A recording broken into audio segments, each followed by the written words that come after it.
welcome to Uptime Logistics. Thanks for joining us today. I am Doug Draper. As you know, Uptime Logistics is sponsored by Cap Logistics, and we're excited to have them support the cause and push the buttons behind the scenes so all this can be made possible. So we have, normally Uptime Logistics is about keeping the supply chain up and running, and there's no better way to keep the supply chain up and running than people. Right? If there's not people, you can't move anything. You can't do a whole lot with the supply chain. So today's conversation is going to be about people, about some pretty cool events that are going on in northern Colorado, specifically coming up very quickly. So we're excited. So we're going to learn about that event. We're going to learn about some associations. And Sylvia Robinson is our guest today. So Sylvia, thanks for joining us. Thanks, Doug. Thanks for having me. I'm really excited to be here and talk about what we have going on in Northern Colorado today. Yeah, it's terrific. So one thing we like to do before we jump into the meat and potatoes is just learn a little bit about our guest, and that is you. So give us a lowdown, I guess, a little bit of your backstory, kind of what you do, because I know this is a volunteer entity you're involved with, and then how you got involved with the Northern Colorado Manufacturing Group. Great. Thanks, Doug. Sure. So my background is in education. I had, don't want to say the number, a long career in education. I did everything from teaching third grade to teaching college, and then was an administrator at a private school. Okay. And pivoted over to industry about 4 years ago, a company called Tolmar, which is my day job. They're a manufacturer of pharmaceutical products, fully integrated company that also does their own research and development. And they hired me to help them with their employer brand and to help build their talent pipeline. Mm-hmm. So that's what I do during the day. And that obviously connects to how I got connected to NOCO Manufacturing Sector Partnership. Was I could see that the partnership was doing really great things in the community, trying to help businesses grow their own talent pipeline. And so I just kind of connected in, especially around that workforce question with them. And that's how I ended up being on a committee and then ended up being on the board. And it's been a great time. About 4 years of that time, almost the whole time I've been at Tolmar, I've been connected with the partnership. And it's been super helpful to me and to Tolmar to have those connections. Yeah. Yeah, I'm a big believer as well as Cap, is that if you're going to engage in your career, do something, right? Just don't punch the clock from right. 8 to 5 and give back. And that's whenever the passion comes out. So that's terrific. Exactly. I was remiss because I went over the intro too quickly, but let's get into what NOCOM is, right? Let's talk about the history, kind of the mission, purpose. That'd be great to help educate our audience. Sure. So NOCOM predates me, obviously, since I've just been there for 4 years. They've been around since 2013. And the mission behind what they do is to make American manufacturing great by trying to drive passionate, collaborative partnership so that Northern Colorado manufacturing and our communities thrive. So that's our mission, and we exist to help our membership, to help our manufacturing partners connect with our public partners and educators toward that end, right? To help us all do a good job of being in a community together and helping our industry just grow and do well in whatever ways that we can help. So that's what we're about, and have about, I don't know, probably just over 200 businesses represented now. That's great. Added some members even during COVID. I think over 100 members were added just even in the midst of 2020 and throughout today. So we're still growing as a partnership. It's free. So that's kind of takes away that barrier. All right, there you go. Join like for that. free. So that's a free membership that we offer, and supported by the Colorado Workforce Development Council and some other great partners around the community that help support the work we do. Yeah, that's terrific. Yeah, that's really cool that it's free. You're just trying to get the Northern Colorado manufacturing scene engaged and collaborated. So that's really cool. So you made mention, Sylvia, a really important word that has a lot of different meetings and iterations over in the course of a couple years, and that is workforce development. Mm-hmm. It's really changed quite a bit with manufacturing. Both of us being here in Colorado, such a beautiful state, some amazing things going on here. And, at one time everybody wanted to come to Colorado, and I guess people still do. And then COVID hit and things changed and all the things around the pandemic. But talk about workforce development and really two things. How do you guys see it as an organization, and maybe a couple things that you're doing to try to bridge the gap between good people that just need to be educated and aligned in a nice career? So what's the approach with workforce development and NOCOM? Yeah, that's a great question, Doug. I think, one of the things I think businesses thought for a long time, and having been in education on that side of the fence, I do know that the case was always, well, that's what the schools are for, right? They're going to teach the students what they need to know, and then we hire them on the other side, and that's the pipeline. But I think now it's a little more complicated than that, and the businesses have seen the need and the benefit of getting more involved. Of getting involved in actually the school programming, helping them with curriculum development and things like that to help the educators know what it is that students really need to know and be able to do in order to enter the workforce. So when we talk about talent pipeline development, it's not, hey, there's some mystery people out there building this pipeline and you just need to be there with a big basket, at the other end, or big bucket, hopefully not a leaky basket, but be there with a big bucket to catch them.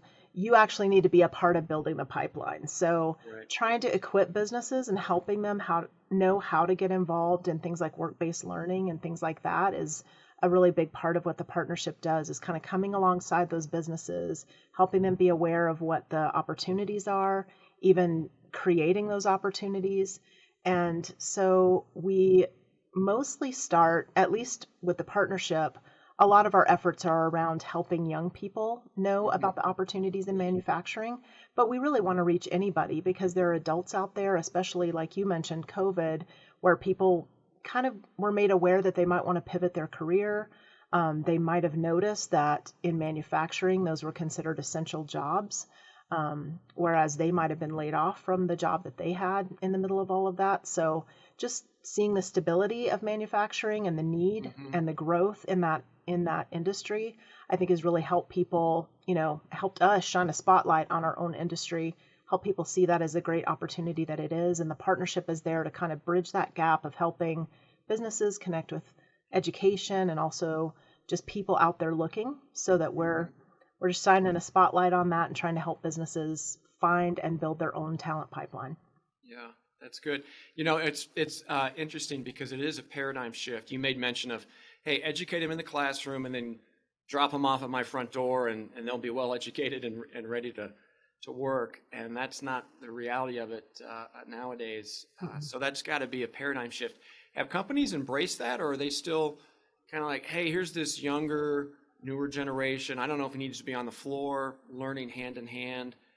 Talk about how companies have embraced that concept of learning on the job and on site.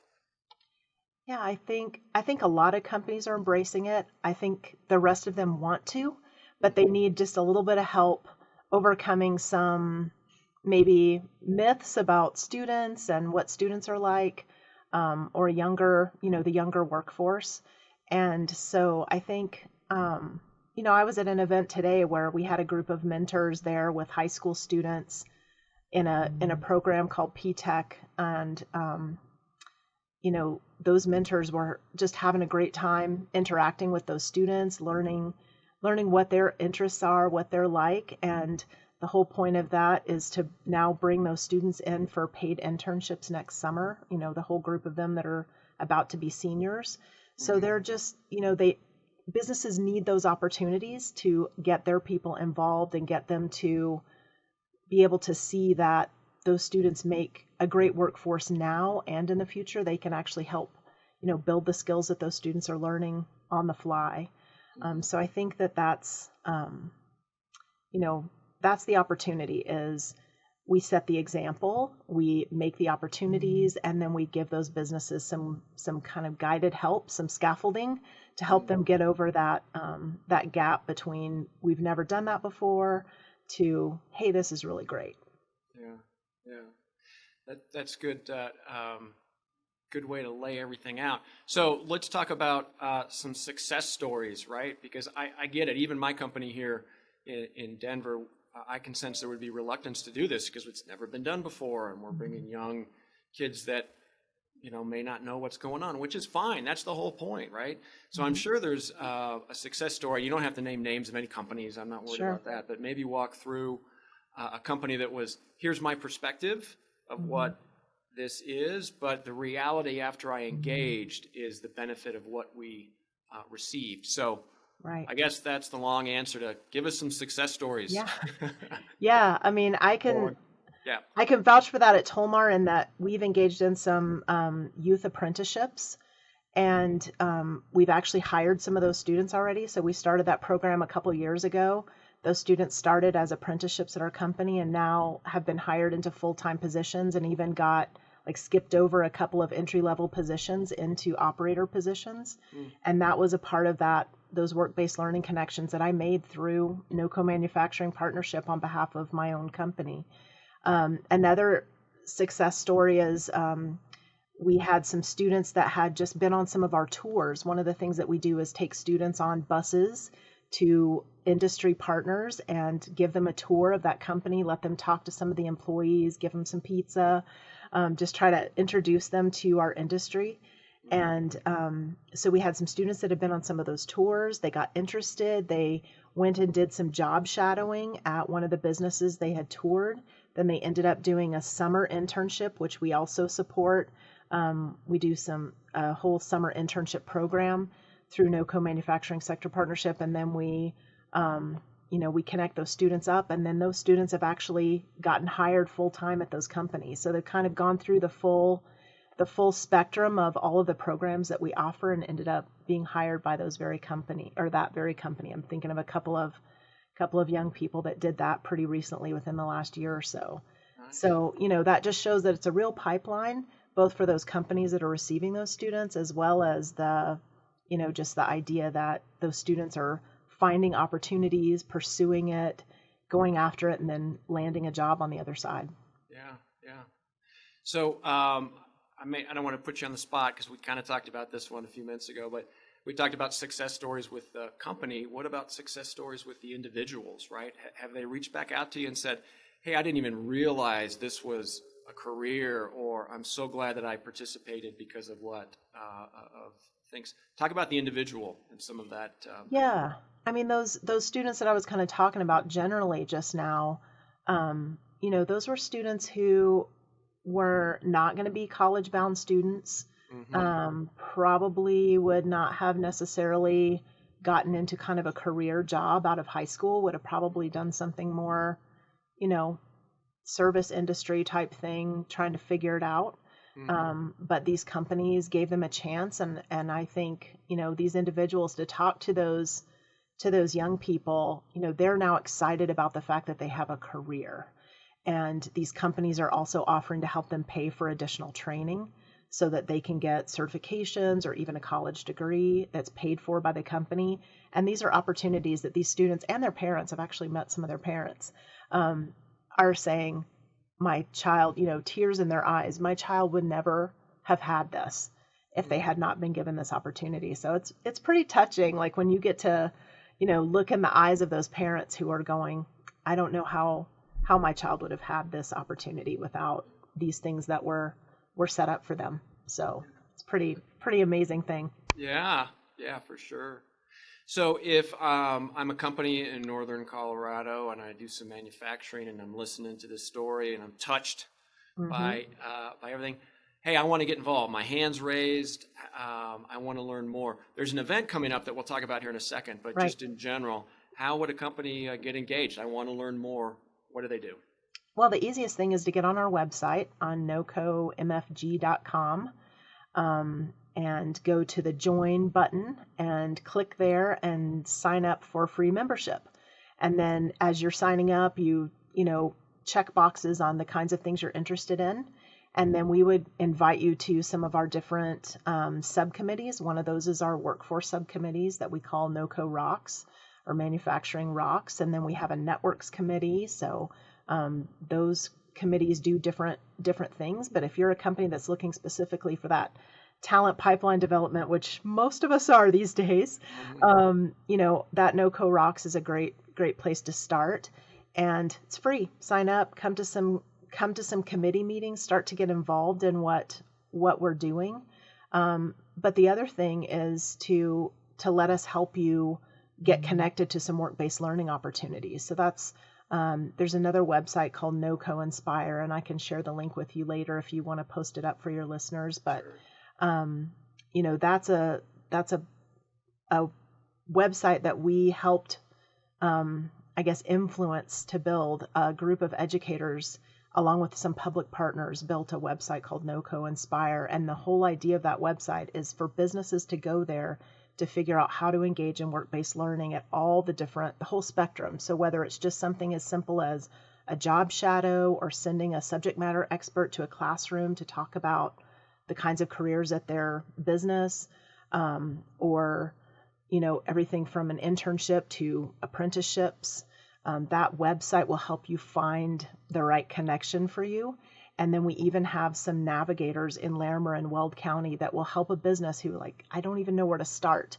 We actually have some people that are connected to our workforce centers that are navigators that will help our businesses figure that out. So we've kind of got a great system in Northern Colorado to help businesses get connected here, and we're happy to help connect the dots for people. Very cool.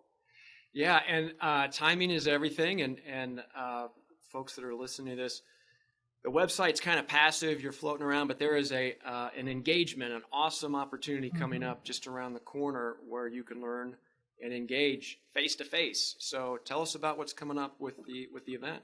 Yeah, so we call it NOCOM, and it is our big trade show that we have every year, and we're super excited that it's in person this year.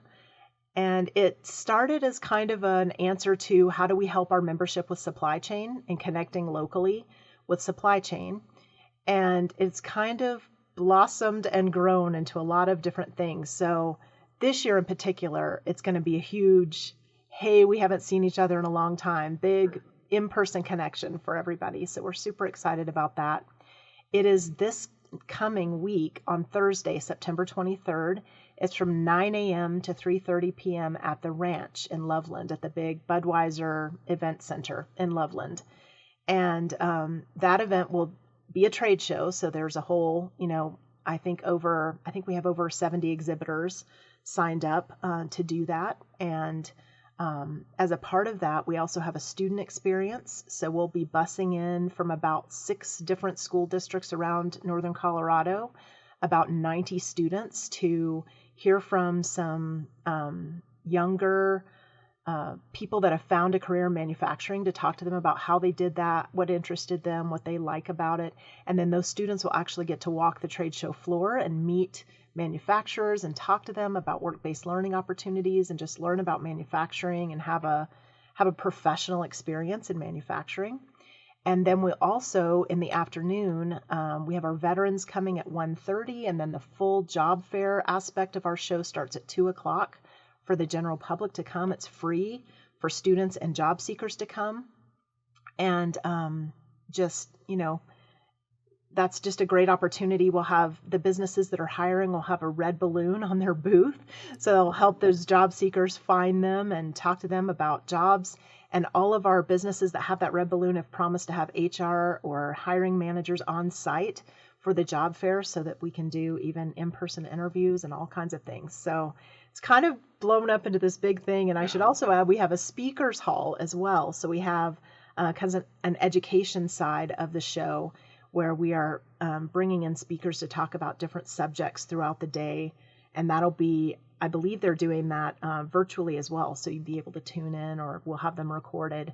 So I'm not planning that part of the show. So sorry, Christine Hagston, that's listening to me talk.